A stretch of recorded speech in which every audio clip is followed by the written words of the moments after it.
Welcome to RAIN, the Real Estate Investor Growth Network with your hostess, Jen Josie. Join like-minded real estate investors and accelerate your business towards greatness.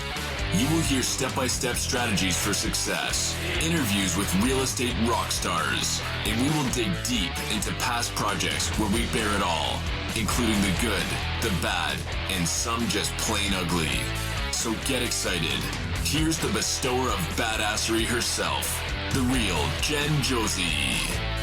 Listener discretion is advised. Hi, and welcome back. I'm Jen Josie, creator of RAIN, the Real Estate Investor Growth Network. Whoop, whoop. On today's episode, we have a guest that will be sharing one of their past projects. We will let you decide if it was good or bad or just plain ugly. But before we begin, here's today's badassery bestowment, my little badass gift to you. Today's topic is bandit signs. Bandit signs are one of the least expensive ways to advertise your business. You see them everywhere, so why not take advantage of that? Now, a downside is that many cities have rules on when or how you can post them. You can get fined by some cities, so please check the rules in your area. Another downside is that you have to actually put them up. Dodging cars in traffic or finding dirt soft enough to make them stand can get old quickly, but realize they will not be effective sitting in the trunk of your car. The best bandit signs display a message that can be read quickly. Many investors place them in intersections or at the entrances of neighborhoods where there's a lot of flipping going on. I have known people to post them in the parking lot of Home Depot or Lowe's. This is a great place to find possible sellers. They may have just priced out all the expensive materials needed for repairs before they list their home and decide to give up completely when, boom, there's your number in the parking lot, promising to buy their property as is. Another nugget about bandit signs is whenever you see one, you as the investor should call them. Many people that post bandit signs are wholesalers. This is an easy way to reach out to them directly and get added to their buyers list. So if you are looking for a quick and simple way to find leads, try bandit signs. Now on to today's episode of the Real Estate Investor Growth Network podcast. We have with us Ryan Casady. Ryan is a real estate investor and private lender. He began investing in 2019 and has acquired and rehabbed over 20 properties, most of which were acquired using the BRRRR method. He also organizes the local Raleigh Durham BiggerPockets meetup, which is where I first met him. Ryan is going to discuss one of his recent projects, so let's get this party started. Welcome to the show, Ryan Casady. Thanks for having me. Happy to be here. Yay! Your computer is shaking, and I just told you I'm dizzy, and you're making me Is your laptop sitting on your lap? It is. That's okay. Hence the name. Yeah. I'm going to claim that was accidental and not on purpose. So I am having a little episode of some dizziness this morning, and I'm watching his screen just shake it. Anyway, I digress. So welcome, Ryan. And I know I could tease you because you are so fun. And you coordinate our local BiggerPockets meetup, which I love. And let me tell you, I have hosted events and I know how tough it is. And bravo to you, do such an amazing job. So thank you, first of all, for organizing that. But let's talk more about you. How did you get involved with real estate? Only 2019? I thought you've been a pro at this forever. So I guess kind of my lead up to real estate is pretty normal by the book, you'd say. Went to college, didn't know what I wanted to do, got a degree in business because that seemed generic enough to where I could figure out something. Got recruited out of school by an investment bank, went into their IT division and worked there for about 12 years. I got into real estate through a good friend of mine. He and I used to be gym buddies and work on cars together and stuff like that. He got into real estate a year or two before I did. And I remember him telling me how excited he was and how this was, going to change his life. And I was just coming off of being recruited for people had attempted to recruit me for 3 or 4 different pyramid schemes, MLM type stuff. Yes. And I remember just being so jaded when I heard the words investment opportunity. I just immediately said, yeah, whatever, dude. And, but he kept after me. He said, look, you need to check this out. So I finally agreed to come along with him and check out some of his properties. I remember walking through a few duplexes that he bought, and just my initial thought was these need to be burned. This was before anyone had touched them. And I asked how much. I remember I asked some of the tenants there, how much are you paying per month? And these were little 1-bed, 1-baths. And one of them told me $150 a month. Oof. And I wasn't even surprised. I just said, yep, okay, that checks out. Yeah. So we ended up working together, doing some of the rehab ourselves. But it was a really good experience because I got to see firsthand the whole scope of the project, right, from beginning to end. How bad they look in the beginning, what it takes to make them look good again. And then I got to see what it was like to refinance them and have him pull all of his cash back out and then just go do it again. And then how much he made every month henceforth. So once I saw that happen, it clicked for me. Mm-hmm. And I thought, I got to try this myself. So, what was it? Probably mid 2019, I started making offers, made a whole bunch of offers. All of them got declined, as normally happens when you first start. Exactly. And finally had one accepted on a duplex in Rocky Mount at the end of October. And yeah, closed on that. And it was your typical first project. I underestimated my repairs and overestimated my value and my rent. So rare. Yeah, I know. I must be the only person who does this. So yeah, the project took forever. But we got through it. It was a great learning experience. So the project we're going to talk about today is a quad, also in Rocky Mount. So fun fact, my first flip was also in Rocky Mount, and it was in 2017. So 2 years prior. So think about, even 2 years after when I was there, it had grown even more. So, but back in 2017, it was so hard to find contractors out in that area. And for the listeners, Ryan and I both live in Raleigh, North Carolina, and Rocky Mount's about, I would say, an hour and 15 minutes east of us. Yeah, about that.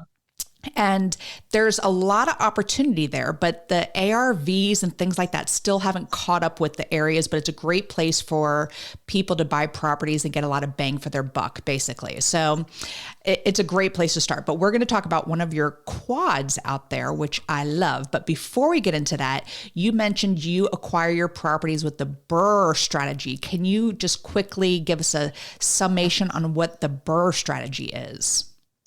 Sure. Yeah. So BRRRR stands for buy, rehab, rent, refinance, repeat. Yes. So the process for this is you buy a property with cash.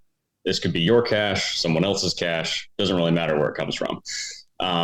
You acquire the property, you go in and renovate it to raise the value of the property. Mm-hmm. Then you rent it out to long-term tenants, or I suppose short-term tenants, or midterm if you so choose.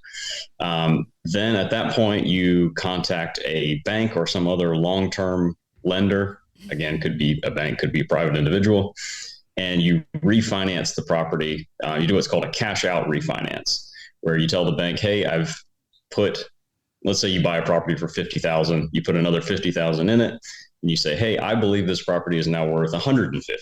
Right. So the bank will say, okay, they'll have the property appraised, which will tell them what they think the property is worth. And if you have a tenant in place, they'll usually take that rent as the rental comp. Otherwise, they may get that appraised. They will then pay you anywhere from, 65% to say 80% loan to value.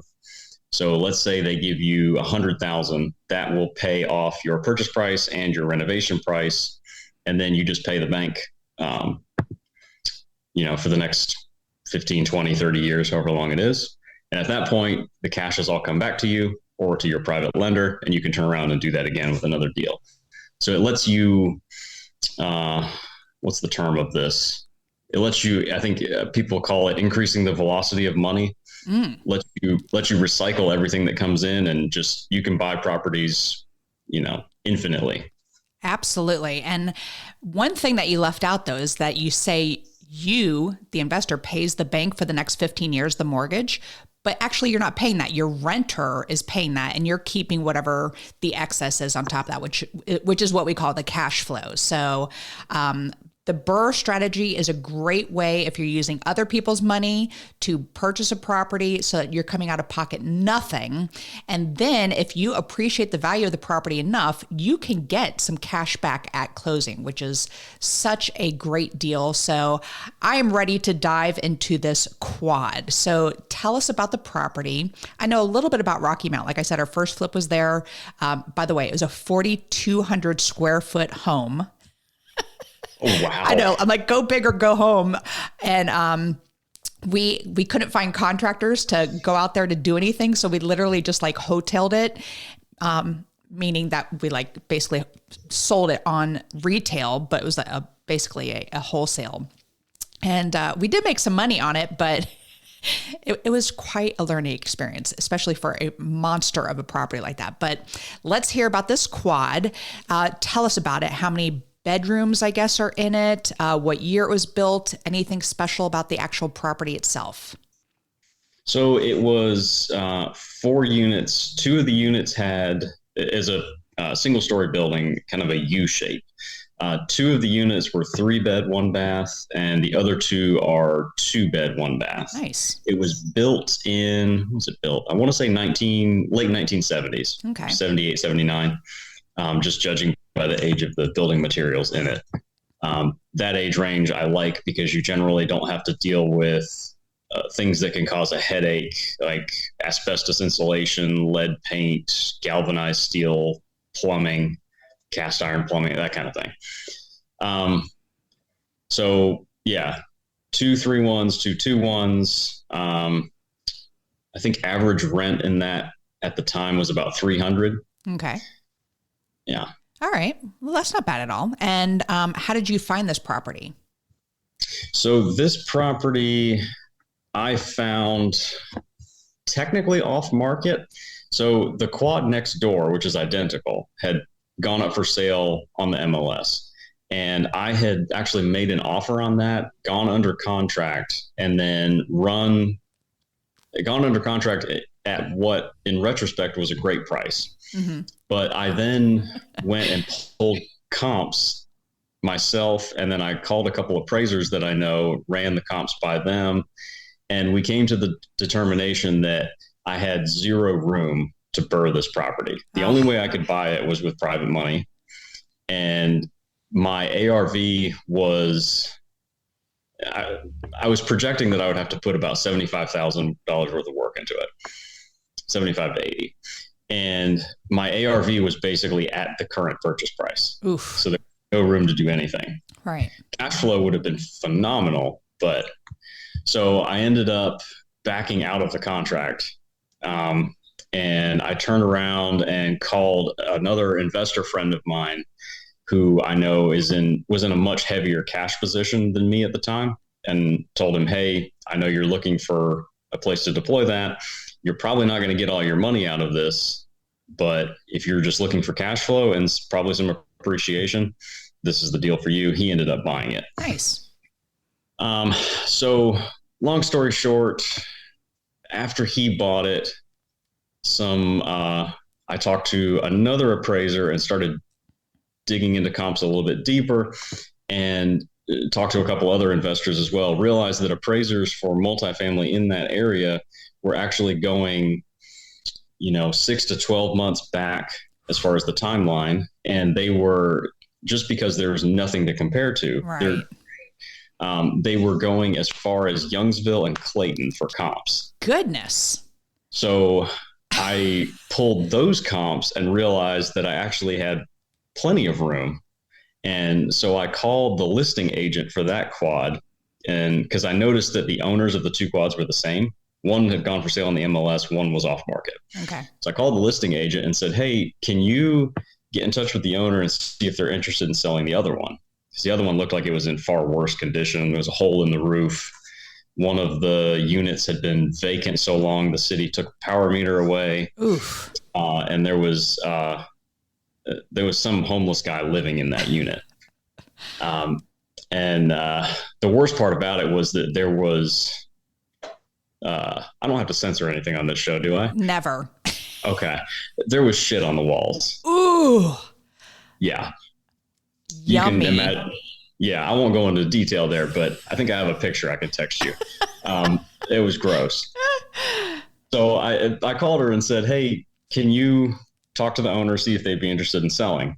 And I gave them a price. I said, I can basically close, I need one inspection to get a guy to go walk through the units, and I can close in 2 weeks. Nice. And they agreed to it. The way she did it was a little odd. She put it live on MLS, then accepted my offer, immediately went to pending, which I think is not really something you're supposed to do, but whatever. I don't know. I don't know about that. Is that just so that she could receive the commission? Actually, probably yes. Okay. That's a good point. Anyway, ended up buying it for $105K. 4 units. Wow. That's awesome. So yeah, bought it for 105. And then from there, I used a new private lender for this one. And just said, hey, I know we haven't done business before. You want to just go big or go home? Well, I think that's fantastic. Just having so they funded the purchase price. Did they also fund the rehab, your private lender? They did. This one wanted me to put, I think, 5% of the total cost in, just because we hadn't worked together before. Okay. So I did that, but they funded everything else. And I recently had your brother on the show because he is my personal structural engineer. So it was great to get him to pick his brain on things because he's been a wonderful teammate of ours. Do you ever work with your brother to come out and have him do some inspections as far as structural issues? I haven't yet, although really? I've been... Yeah, well, the stuff I've taken on so far hasn't had any structural issues that would require his expertise. Although I'm starting to take on more and more difficult projects. So I think he actually can think of a project right now that I probably will be calling him for. Well, he is fantastic. I'm just giving a shout out to him, Ryan Casady. And if you missed that episode, go back and listen to it. He had some great nuggets on there. So, all right. What was your estimated ARV at the time of purchase? Estimated ARV at the time of purchase was, I believe it was 200. But you were going to keep this as a buy and hold, correct? Correct, yes. All right. So, but still, that number is important for when you go to the bank to refinance it. It needs to appraise at that value. And what were your estimated repairs at time of purchase? Estimated repairs at time of purchase were, I believe, $60,000 on this one. Okay. Well, I was trying to be very tight on my budget to make this one work. Okay, good to know. And you financed it through a private money lender, which is fantastic. And what was your projected timeline? I projected I could get it done in 3 months. You mentioned shit on the wall and hole in the roof. I laugh. Anyway, you may surprise me. Let's keep going here. So, while you're doing repairs, so you get the property, you close, and it's just smooth sailing, right? 3 months you're done, or what? Any surprises that happened while you're going through this project? Oh, there was a laundry list of surprises. So the shit on the walls ended up being the easiest thing I had to deal with. I called a cleaning team that I'd been referred to and told them straight up, this is disgusting. And the lady I talked to said, yeah, no problem. And sent her crew in. They had it cleaned up in a day. I had them tear the carpets out too, which that ended up being, it wasn't really an issue. It just ended up being more expensive than I thought because the previous owner had glued carpet directly to the slab. Oh my gosh. I guess a carpet pad was too expensive. I don't know. So anyway, that got cleaned up. The surprises on this one were really, I'm going to say they were my fault, and it was kind of a learning experience. So my biggest issues were underestimating what things cost because I hadn't worked on a building this size. Okay. So I underestimated how much the roof would cost by about $6,000. And I also underestimated how much window replacements would be. Ugh. Yeah. And when was this, by the way? When did you purchase this? Mid 2021. Okay. Because I, as well, tried to get windows during the pandemic. Ugh, such a nightmare to find windows. But anyway, keep going. It was, yes. So my original thought, because I had talked with a couple other investors about what windows cost, and I think they had ordered custom ones in maybe 2019. So it just took a few weeks to get in, and they weren't, $150, $200 a window. And then I think they got a guy to put them in for like $50, which I guess makes sense because they're direct fit. Okay. And they were new construction windows because they were doing siding as well. So they just put them in the hole, nailed the flange, and called it a day. Right. These, though, none of these were standard sizes, not even close, as you'd expect. Of course. So the actual cost of the window was not bad. Builder's Discount generally has better prices on windows than Lowe's or Home Depot, so I bought most of them there. They were around, $120 to $160 a window. Good. But the labor cost shocked me a bit because there was so much framing and trim work that had to be done to make them fit. My labor cost was about $300 a window. Whew. So we did the first unit like that. They looked good because we didn't change. It was vinyl siding. We didn't want to change that because that's a major expense on a building that size. So we got the white PVC trim board in varying thicknesses to make it flush with the current vinyl. That on the first unit, that ate up way too much budget. So I ended up reaching out to my network, trying to find someone else who could do windows for cheap, and found a crew that was putting them in for about $75 to $100 a window, including all the framing and trim. So was able to save some money on the rest of the building. But part of the issue here with underestimating the cost is I made the rookie mistake of saying, I'll just replace the ones that need it. And I didn't look really closely, and turned out they were all those cheap single pane aluminum windows that you basically glue to the drywall in the hole. Just half of them don't open, and when they do, they break. I'm going to reinforce something that you said there, and that you reached out to your network, and that is huge in this industry. And you mentioned it in the beginning when you had the property next door under contract and then backed out because you kind of underestimated the ARV was actually what the asking price was at the time, but you reached out to someone who you knew had cash. And then here in this situation, you overpaid for window installation and you reached out to your network.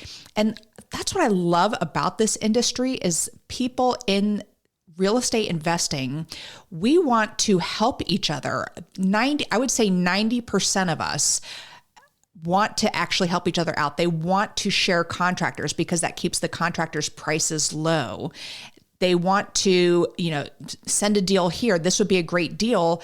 And then it's going to come back to you tenfold. So I love that you bring that up and, being the person organizing BiggerPockets meetup as well.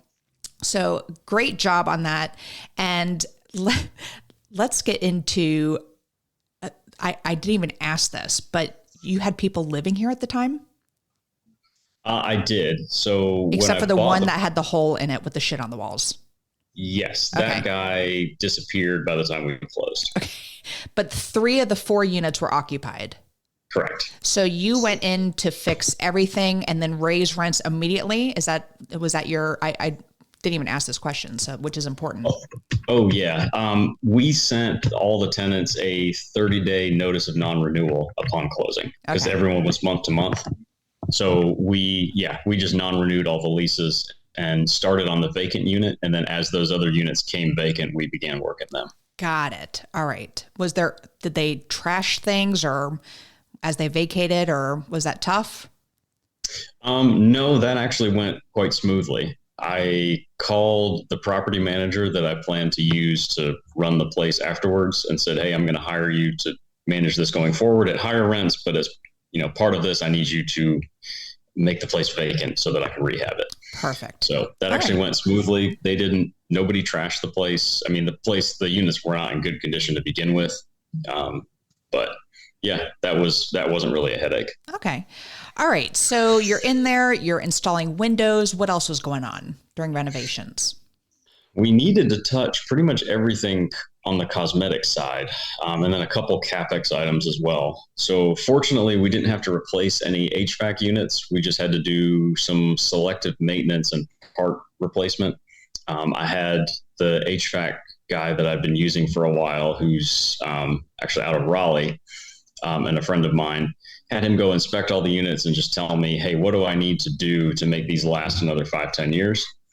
And so we took care of that. Needed to replace the roof because there was a hole in it, and it was original from 1978 or whenever this was built. Yeah. That was a lot more expensive than I thought, which just rookie mistake there. I think, the problem was I was relying on pricing that was several years old from someone else who had done something similar. Interesting. Yes. So did you replace cabinets? Did you do flooring? What did you do? What did you do cosmetically?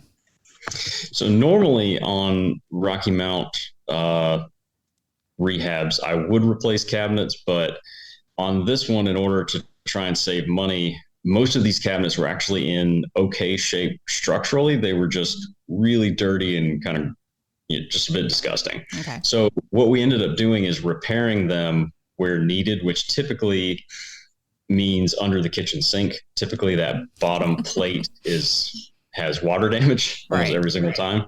Actually, one of these units, the drain had been leaking, I assume a long time, because there was a Lowe's bucket in there that caught the water coming out of the sink, and that was the drain. So we kept the cabinets. We just repaired them. I bought new hinges and poles for them. And then I had the cabinets painted. Nice. Which, when I say I had the cabinets painted, we're not talking a high-end like epoxy paint job that you'd see. Typically, I just had the painters, I picked like a dark gray color and just had them spray them. Idea being, is this going to be the most hardy paint ever? No, but on a turn, I can just have someone come in and touch them up and they'll look new again. Very, very smart. And when you're putting in renters, you don't have to put top of the line finishes, Correct. Because they could, be destroyed or whatever. So you just want a safe place and clean place for people to live. Exactly. All right. We'll keep going. And the other thing we put in was new countertops, which we typically just do a laminate countertop in something like this to save cost because, again, they look nice and clean. Mm-hmm. And then we replace all of the lighting, the doorknobs, outlets, switches, the cover plates. Obviously do stuff like change air filters. And then we go through and put a waterproof LVP flooring down. And then we have the whole place painted. Very nice. All right. So you finish all the renovations and now it's time to start putting renters in there. What are you renting these for now? So I originally thought I could rent these for $750 each for the 2 ones and about $850 each for the 3 ones. Wow.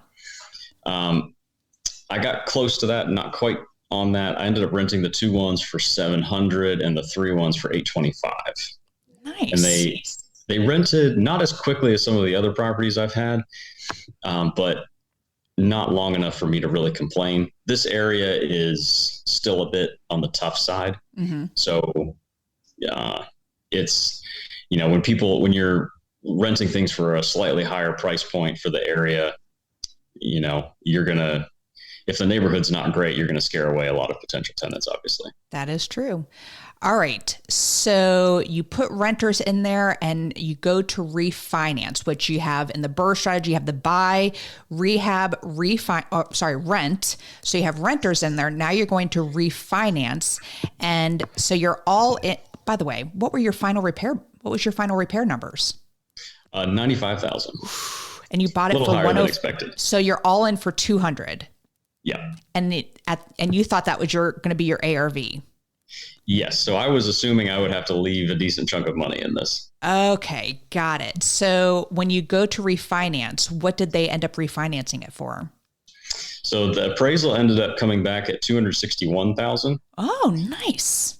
Which was far better than I expected, and definitely a happy treat for me. When I did this refinance, there were 2 other single-family homes that I had been rehabbing at the same time. So we wrapped all of those into a portfolio and did the refinance all at once. And what did they finance? What percentage? Like 80%? 75%? Yeah, 80% loan to value. Very nice. And what bank did that? I'm just curious. Touchstone Bank. Okay, and they are in Rocky Mount? They are actually based in, I think their home base is in Virginia, but they have offices in Henderson, Lewisburg, and I think they just opened one in Wake Forest. And also a nugget for you, we use North State Bank here in Raleigh, and they finance 85% loan to value. No kidding. No, you got to check them out too.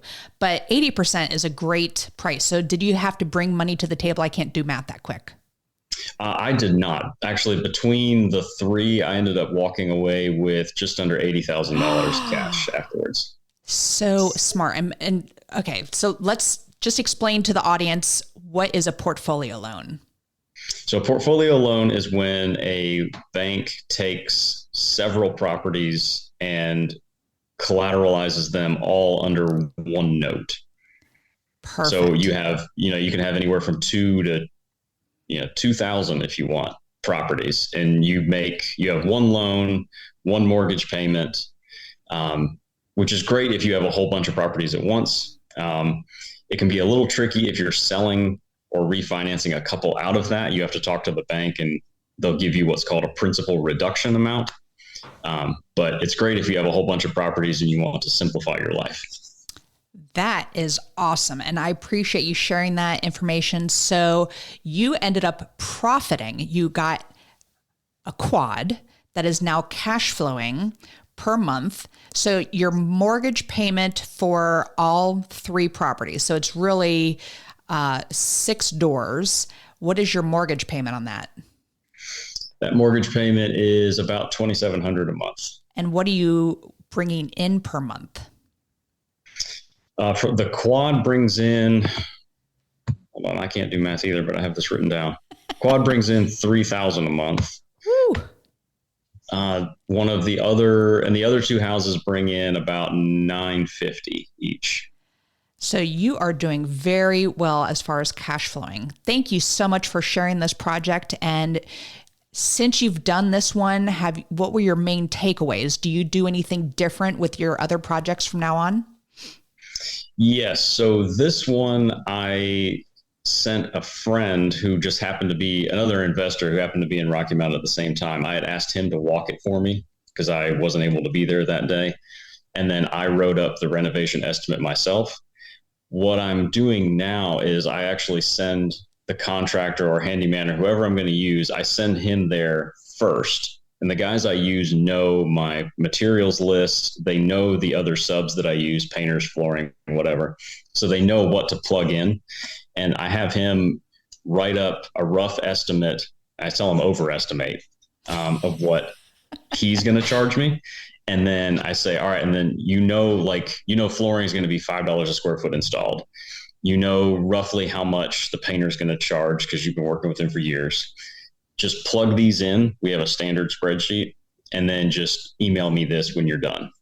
And so that way I have the guy who's actually working there telling me how much it's going to cost, which means I no longer have to go to the property, and there's no excuse for me trying to estimate something on my own. Maybe I missed something.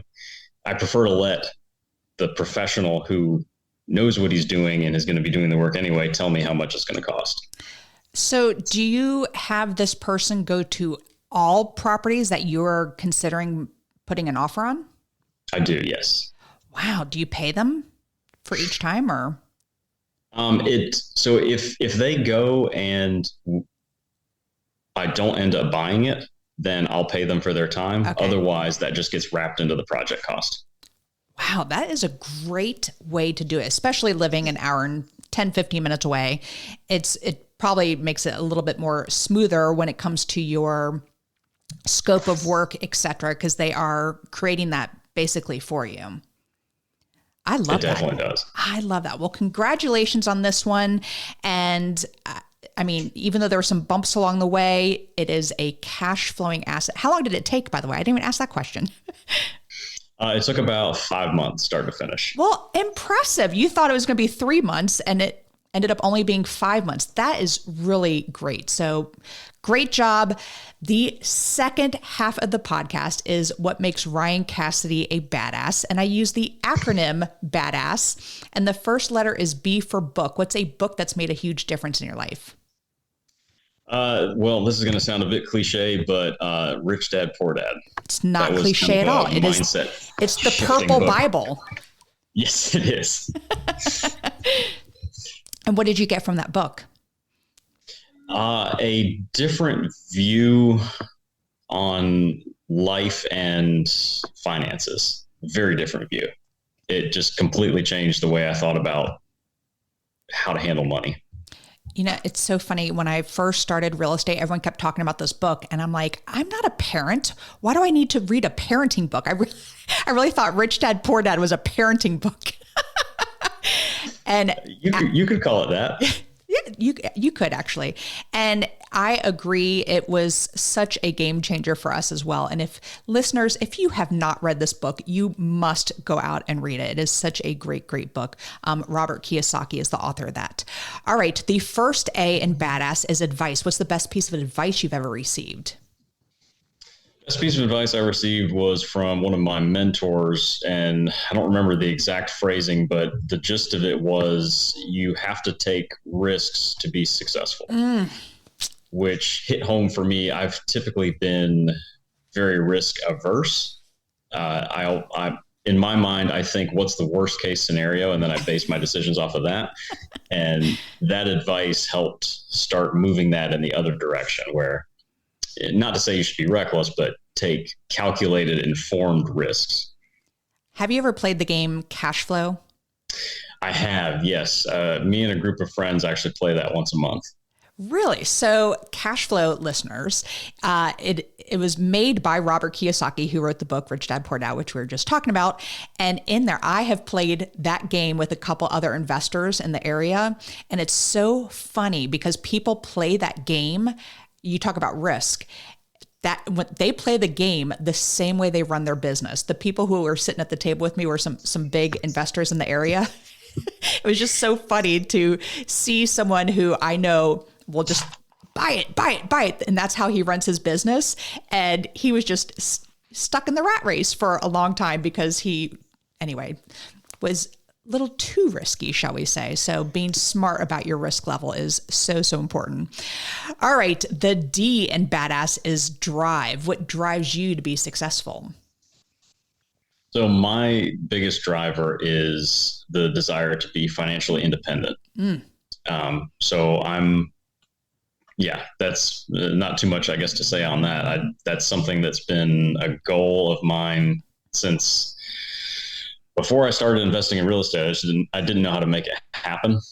And I feel like I'm very close now. So that's the big driver. Very good. All right. The second A in badass is aspiration. I'm a big goal setter. So what is a goal you are currently working on? Well, my immediate goal is, two immediate ones. One is hit the financial independence status, I guess. What's the word I'm looking for? And then another one, which is a bit more specific, is trying to reclaim some of my time. So I like that. So I'm noticing you can it's easy to get distracted from this when you're just very busy and you're focused on, I need to acquire X number of properties that make X cash flow per month this year. And you just pour yourself into that, and that's all you think about. But when I try to step back occasionally and look at where am I spending my time? How many hours a week am I spending on different activities? And more importantly, do I, Ryan, need to be doing these activities? So an example of this, I've noticed that I'm spending a lot more time on bookkeeping now than I used to, with, acquiring more units for myself. And then I'm involved in 4 different partnerships right now. So it's becoming a bear. I bet. And so an immediate goal for this year is to standardize my bookkeeping and actually hire a bookkeeper to handle that for me, because that'll reclaim several hours a week. So smart. And when you find a good one, give me their name. I will. We are not pleased with our current one.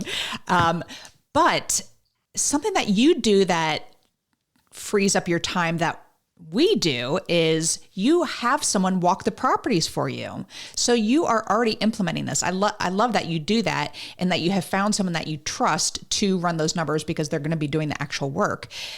For us, we still walk all the properties ourselves, and we create our own scope of work and everything. So, great job. You're already implementing it. So, but bookkeeping, I married an accountant just for that sole reason, because I can't stand that aspect of the business.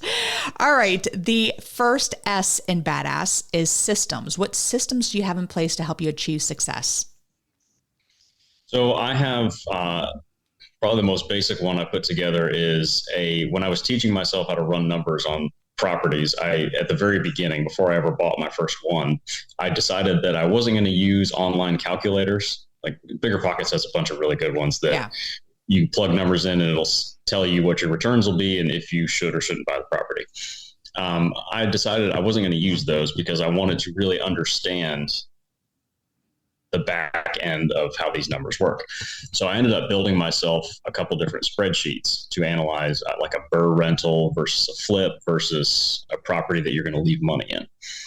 And that has been, I think, a very worthwhile investment of time, because that I'm able to just plug values in for properties as they come across my desk.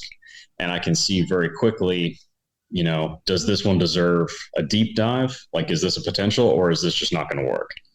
And so I can quickly sift through, because I probably see 20 or 30 deals a week that come through. So I can't spend an hour on each one. I'm going to be able to sift through these very fast. Between that, having a standardized material list for rentals, and then having, a trusted contractor that I can send to, a property that makes it to the short list, I can send him to look at it and tell me, hey, is this viable? Well, I think that's fantastic. I would never even possibly know where to start to figure out those calculations. I paid a lot of money for my education, and I bought their tools on how to do the evaluation, but I see the value in it and understanding where the numbers fit in with this, et cetera. So that is very cool and very hard. So, but good job on that. All right. To wrap this up, the final S in badass is success. What does success mean to Ryan Casady? Success to me, it's meant different things over the years. I think at this point in my life, it means time, having my time back, being able to do what I want to do when I want to do it, not being tied to a job. And then even in the business and investing side of things, not being tied to specific tasks, being able to outsource tasks to people who are probably better than me at them, and, doing that in an efficient manner so that I can tailor my schedule to what I want it to be. Well, the sky is the limit for you, Ryan. It has been such a pleasure to have you on the show. And I also just want to reinforce, because you started the BiggerPockets meetup, for those of you listeners out there that don't have any meetups in your area, create your own. Is such an important way to run your business, is to have those connections. And by you being in charge of it, it builds your credibility. And I'm sure people bring you stuff all the time because you wear the hat of the BiggerPockets coordinator for our meetups in this area. So great job on that. If people want to reach out to you and ask you questions or anything, what's the best way for the listeners to find you? I haven't put enough effort into my social media yet. I'll send you some links for those. Probably the best way to get a hold of me would be to email me. Should I just call that out? Or, sure. Okay.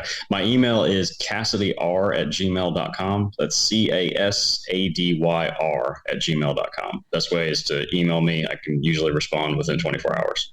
Well, Ryan, thank you so much for being on the show. I appreciate it. Thanks for having me. Absolutely.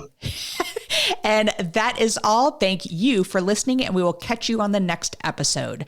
Now go out there and share your badassery. And don't forget, make it a great day. Take care. Bye-bye. Whoop, whoop. Thank you for listening to RAIN, the Real Estate Investor Growth Network.